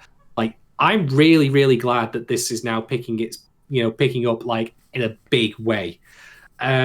So I don't really have many criticisms of the episode, to be quite honest, although I don't think it's the show's best. I do think that still remains as in the earlier stuff that we've discussed, particularly the stuff around Thors. That will probably remain the high watermark for me. With all that said, I am going to give this episode... I'm actually going to give it the same rating as you for once. I'm going to give it 4.5 Ragnar and Canute's cooking hour programs out of 5. Oh, as our world stirs. Hello, Dana. You've come in right at the end here. You've just rated the episode. We're just about to head out the door. But sorry. The VOD will be up very, very soon. It should be up on Twitch immediately, and we'll get it up on YouTube early tomorrow. Absolutely. Well, folks, that brings us to the end of After Yule, the January episode of Vinland Saga, and it was a bit of a downer for characters in here. Nonetheless, we'll be back next week, of course, to cover episode 16, where I imagine that, well, if it's not titled The Shit Hits the Fan, then I don't know what they're going to call the episode, to be quite honest. Yeah. In the meantime, if you've enjoyed this stream and would like to help support us, do feel free to check us out on Patreon at patreon.com/Warui Deshou. Got a couple of different tiers in there, a couple of different features, including Discord access, early access to our second stream, which is currently covering Kabuchiko Sherlock. I'm sure I mispronounced that. Whatever. As well as pipelines such as I'm going to have Tokyo Godfathers finished fairly soon. I'm actually closing in on the finishing touch to the script. You can even then, if you get onto the highest tier, the $5 one, request us to cover specific shows you want. Like Tokyo Godfathers was requested by one of our patrons. So in turn, if you would like me or Doc, to take a stab at a show that you're quite fond of, or something you want us to, verbally eviscerate, yes, do go for it. That'd be fantastic. And if you're listening to this elsewhere, if you're, for example, say catching this on YouTube or on Twitch or on SoundCloud, do me a solid. Just, drop us a cheeky little like, subscribe, little bit of feedback here and there. Wherever you can, if you can just give us a hand by dropping us ratings and such, it really does help our discoverability, and I would immensely appreciate it. Yeah, so for some reason, the YouTube sub count continues to grow, despite us not being able to live stream on there. Well, clearly, we need to break the live stream more often on there. We need to... Apparently so. Well, what next? Are we up for the live stream of Group Watch of Urutsudoki? Whatever you pronounce it. Yeah, right. Urotsuki Doji. Urotsuki Doji. Right. I think that's a big no, that's a big no. No. By the way, don't record. Just saying, please don't. Anyway, on that particularly disturbing note, I am going to bid you all a very good evening. So, from myself and Doc, thank you all very much for joining us for episode 15 After Yule. We'll be back next week as promised. And until then, unless you're working for Harmony Gold, in which case go fuck yourself, embrace each other, everyone, to the ends of the universe. And a very good night. Good night.